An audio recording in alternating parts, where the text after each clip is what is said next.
नमः शिवाय नागेन्द्रहाराय त्रिलोचनाय भस्माङ्गरागाय महेश्वराय नित्याय शुद्धाय दिगम्बराय तस्मै नकाराय नमः शिवाय नमः शिवाय नमः నీ భక్తికి మెచ్చాను. ఏమి వరము కావాలనో కోరుకునము, అనుగ్రహించదను. సమాధి మహర్షి మహేశ్వర, నీ సాన్నిధ్యంలో ఉండి మిమ్మలను సేవించడమే మహాద్భాగ్యం. నాకు ఏమి వరము వద్దు. పార్వతీదేవి, శివానుగ్రహం లభించడమే దుర్లభం, వద్దు అనడం అవివేకం. పరమేశ్వరుడు అనుగ్రహించినప్పుడు ఏమి వరము కావాలో కోరుకోండి. సమాధి మహర్షి, చాతుర్వర్ణాల వారికి ఆదర్శప్రాయం కావాలి. మా వైశ్య జాతి వేద శాస్త్రాలలో స్థానం పొందాలి. శ్రేష్టత్వం విశిష్టాత్వాన్ని పొందాలి. అలాగే పరమేశ్వరి నాకు బిడ్డగా జన్మించాలి. శివుడు, అయితే శీఘ్రముగా మీ కోరిక ఫలిస్తుంది. మీ స్థానాలకు వెళ్ళండి. సమాధి మహర్షి, ధన్యులము దేవా.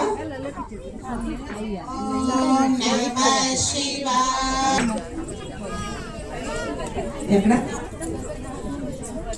మహర్షులారా, నన్ను కాపాడండి. నన్ను చిత్రకంఠుడు అను మహారాజు వెంబడిస్తున్నాడు. నన్ను రక్షించండి. ఆగు బాలిక, ఆగుము. చిత్రకంఠ, ఆగుము. ఈ మహిళను వదిలి వెళ్ళిపో. మీరు చేస్తున్నది తప్పు. ఇక్కడి నుండి వెళ్ళుము. జటాధరులైన మీరు నన్ను పొమ్మంటున్నారా? ఈ వైశ్యులా నిన్ను కాపాడేది?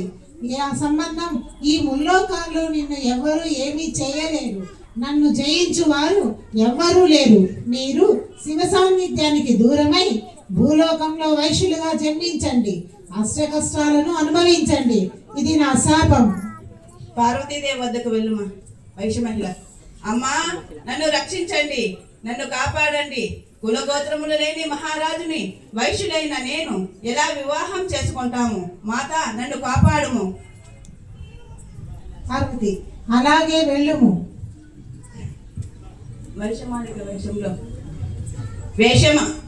వైశ్య మహిళా వేషంలో పార్వతీదేవి వచ్చుట.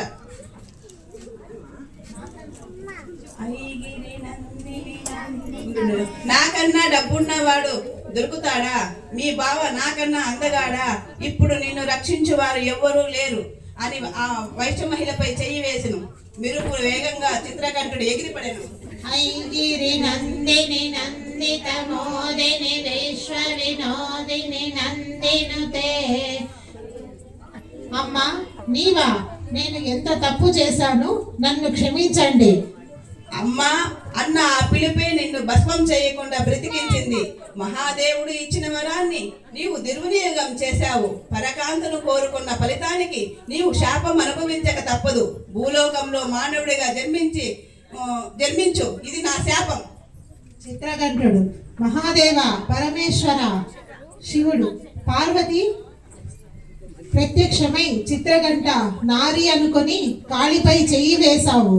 కాబట్టి నీవు శాపం అనుభవించక తప్పదు. ఇది తథ్యం. మీరు నాకు తల్లిదండ్రులు, గురువులు అన్నీ మీరే. నాకు శాప విముక్తి తొలగించండి. తండ్రి గారు, మీ బిడ్డను నన్ను ఆదుకొనుము. మహాదేవ. చిత్రకంఠ, నీవు ఏ తల్లిపై చెయ్యి వేశావో ఆ తల్లే నీకు శాప విముక్తి కలిగిస్తుంది. వెళ్ళుము. చిత్రకంఠ, ధన్యుడుము దేవా. వైశ్య మహిళ, పరమేశ్వర, మహాదేవ. శివుడు, భూలోకమందు కుసుమాంబవై జన్మిస్తావు. వైశ్య మహిళ, ధన్యులను దేవా.